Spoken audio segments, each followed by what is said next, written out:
Welcome to MMC news.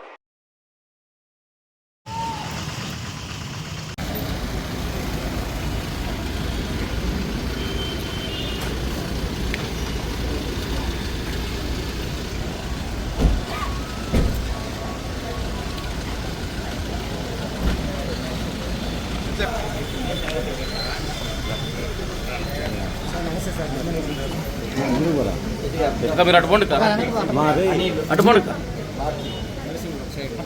అన్నా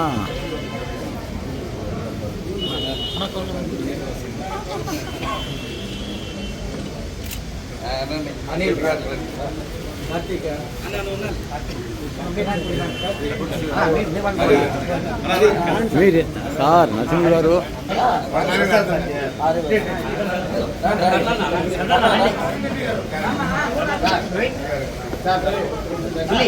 అన్నా శివారెడ్డి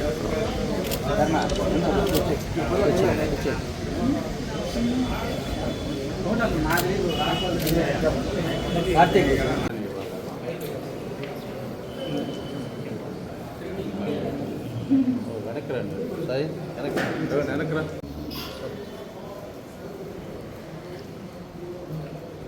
అమరజీవి పొట్టి శ్రీరాములు గారికి అమరజీవి పొట్టి శ్రీరాములు గారికి అమరజీవి పొట్టి శ్రీరాములు గారికి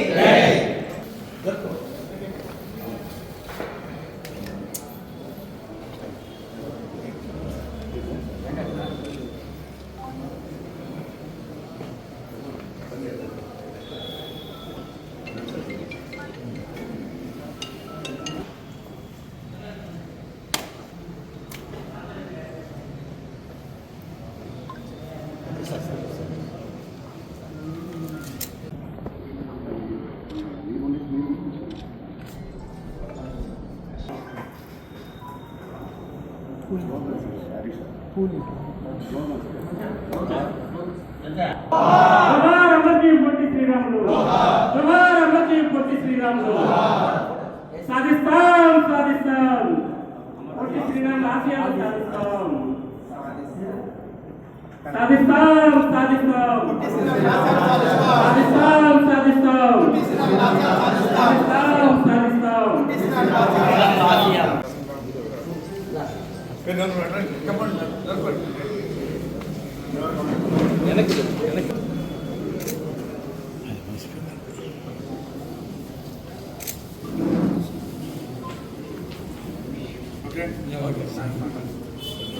మార్చి 16 అంటే పొట్టి శ్రీరాములు గారి జన్మదినం. ఈ 125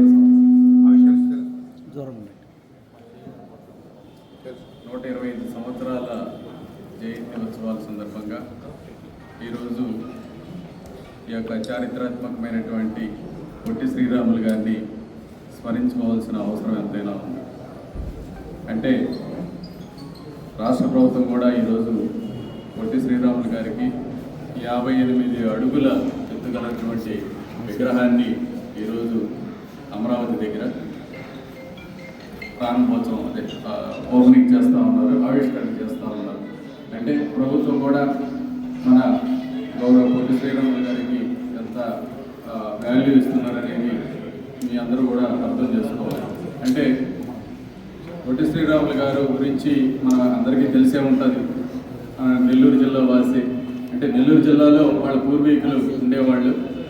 వాళ్ళు చెన్నైకి వెళ్ళారు. చెన్నైకి వెళ్ళినప్పటికి కూడా అక్కడ పుట్టి పెరిగినప్పటికి కూడా మన పొట్టి శ్రీరాములు గారికి తెలుగు గడ్డ అంటే, తెలుగు భాష అంటే అంత ఇష్టం. సో దానికోసంగా అక్కడ ఉన్నటువంటి మద్రాసు రాష్ట్రంలో మన తెలుగు వారికి సరైన గుర్తింపు రావట్లేదు, మన యొక్క సంస్కృతిని వాళ్ళు తొక్కేస్తున్నారు, మన యొక్క కళల్ని వాళ్ళు మన ఎంప్లాయీల్ని ఎంకరేజ్ చేయట్లేదు. కాబట్టి తెలుగు వాళ్ళకి సపరేట్గా ఒక రాష్ట్రం ఉండాలి అనేటువంటి ఒక దృఢమైన సంకల్పంతో పొట్టి శ్రీరాములు గారు నిరాహార దీక్ష చేయడం జరిగింది. సో దాదాపు 58 రోజుల పాటు ఈ నిరాహార దీక్ష చేస్తామంటే అందరూ కూడా క్యాజువల్గా తీసుకున్నారు. 2 రోజులు చేస్తారు, లేచిపోతారు లేనటువంటి పరిస్థితి. సో కానీ ఆయన ఉండేటువంటి ఆయన సంకల్పం ముందు ఆయన అనుకున్నటువంటి కార్యాన్ని సాధించేంత వరకు అందరూ వచ్చి చెప్పినా కూడా నీ ఆరోగ్యం దెబ్బతింటుంది, నువ్వు విరమించుకో అని చెప్పినా కూడా ఆయన ఒప్పుకోలేదు. నా తెలుగు ప్రజల కోసం నేను తెలుగు రాష్ట్రాన్ని సాధించేంత వరకు ఈ దీక్షని కొనసాగిస్తానని చెప్పి 58 రోజుల పాటు నిరాఘాటంగా ఆ యొక్క దీక్షను చేయడం జరిగింది. డిసెంబర్ 15వ తేదీన ఆయన ఈ లోకాన్ని విడిచి వెళ్ళడం జరిగింది. సో అది చనిపోయిన తర్వాత రాష్ట్రం అంతా కూడా అల్లకల్లోలం చేశారు. మా తెలుగు బిడ్డని ఈ మద్రాసు వాళ్ళు ఇది చేస్తున్నారు అని చెప్పి అల్లర్లు చెలరేగిపోయింది రాష్ట్రం అంతా కూడా. దీనికి ఆ సందర్భంలో అప్పుడు ప్రధానమంత్రి జవహర్లాల్ నెహ్రూ గారు, అట్లాగే ఆ తమిళనాడు ముఖ్యమంత్రి అప్పుడు రాజగోపాలాచారి గారు, వీళ్ళంతా ఇంత గందరగోళం అవుతుందని మేము ఊహించలేదు, ఇంత తెలుగు సెంటిమెంట్ ఉందని మేము అనుకోలేదు అని చెప్పి వాళ్ళందరూ కూడా ఒక నిర్ణయం తీసుకొని వెంటనే మూడో రోజే ఆయన చనిపోయినటువంటి మూడవ రోజే ఆంధ్ర రాష్ట్రాన్ని సపరేట్ రాష్ట్రంగా ప్రకటించడం జరిగింది. ఈరోజు మనం తెలుగు గురించి, తెలుగు భాష గురించి ఇంత తెలుగువారిగా మనం గుర్తింపబడుతున్నాము అంటే అది కేవలం మన పొట్టి శ్రీరాములు గారి భిక్ష అని చెప్పి ఈ సందర్భంగా తెలియజేస్తా ఉన్నాం.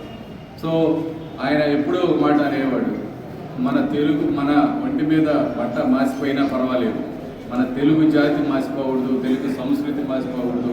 కాబట్టి మన తెలుగు యొక్క బ్రతుకులకి ఒక పునాది వేసినటువంటి వ్యక్తి పొట్టి శ్రీరాములు గారు. ఈ సందర్భంగా ఆయన్ని ప్రతి సంవత్సరం స్మరించుకోవాల్సిన అవసరం ఉంది. ఆయన చేసినటువంటి పోరాటం కానివ్వండి, అంటరానితనం మీద చేసినటువంటి పోరాటాలు కానివ్వండి, ఇవన్నీ కూడా ఎప్పటికప్పుడు మననం చేసుకుంటూ ఆయన స్ఫూర్తిగా తీసుకొని ముందుకు పోవాలని చెప్పి ఈ సందర్భంగా మీ అందరినీ కోరుతా ఉన్నాను. ప్రసాద్ గారు, అదేవిధంగా సోదరులు పత్రికా సోదరులు అందరికీ కూడా నమస్కారాలు తెలియజేస్తూ, ఈరోజు పొట్టి శ్రీరాములు 125వ జయంతి జరుపుకుంటున్నాం.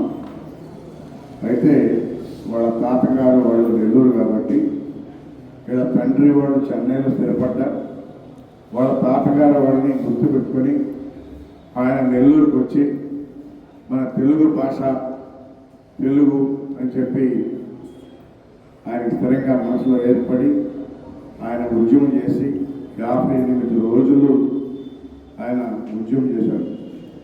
ఉద్యమం చేసి ఈరోజు మనకి రాష్ట్రాన్ని స్థాపించారు. ఇలాంటి వాళ్ళని మనం ఎప్పుడు కూడా మర్చిపోకూడదు. ప్రతి సంవత్సరం కూడా మన బిడ్డలు కూడా స్మరించుకోవాలని చెప్పని కూడా కోరుకుంటూ, ఈరోజు మనం స్వతంత్రంగా ఉన్నామంటే ఇలాంటి పెద్దవాళ్ళనే మనం ఉన్నామని చెప్పని కూడా తెలియజేస్తా ఉన్నాం. గతంలో మిలిటరీ వాళ్ళ పరిపాలన చూసాం, ఎంతోమంది మరి చనిపోయారు, స్వతంత్రం లేకుండా పోయింది. ఇలాంటి వాళ్ళు వచ్చిన తర్వాతనే మనకు స్వతంత్రం వచ్చింది. కాబట్టి అందులో ఈయన కూడా కొంత జైలు జీవితం కూడా అనుభవించున్నాడు. పొట్టి శ్రీరాములు గారు కూడా జైలు పోయి జైల్లో కూడా అనుభవించి అన్ని కష్టసుఖాలు చూసి ఈరోజు మనకి మన రాష్ట్రాన్ని నిలబెట్టారు. కాబట్టి ఆయన ఎల్లవేళలా మనం స్మరించుకోవాలని చెప్పి కూడా తెలియజేస్తూ సెలవు. శ్రీరాములు విగ్రహం పెట్టాలనే కాన్సెప్ట్తో ఈరోజు అమరావతిలో 58 అడుగుల విగ్రహాన్ని సాయంత్రం ప్రారంభించుకుంటా ఉన్నారు.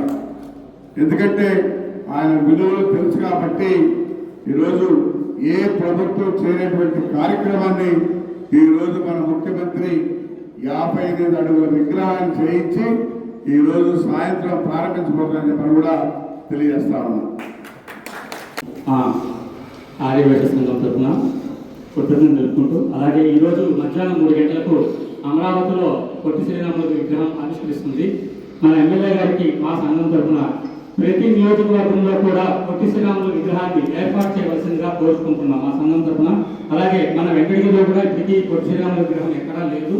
దయచేసి మా కోరికను మన్నించి పొట్టి శ్రీరాములు విగ్రహాన్ని ఎక్కడైనా త్వరగా ఏర్పాటు చేయవలసిందిగా కోరుకుంటున్నాం మా ఎమ్మెల్యే గారికి.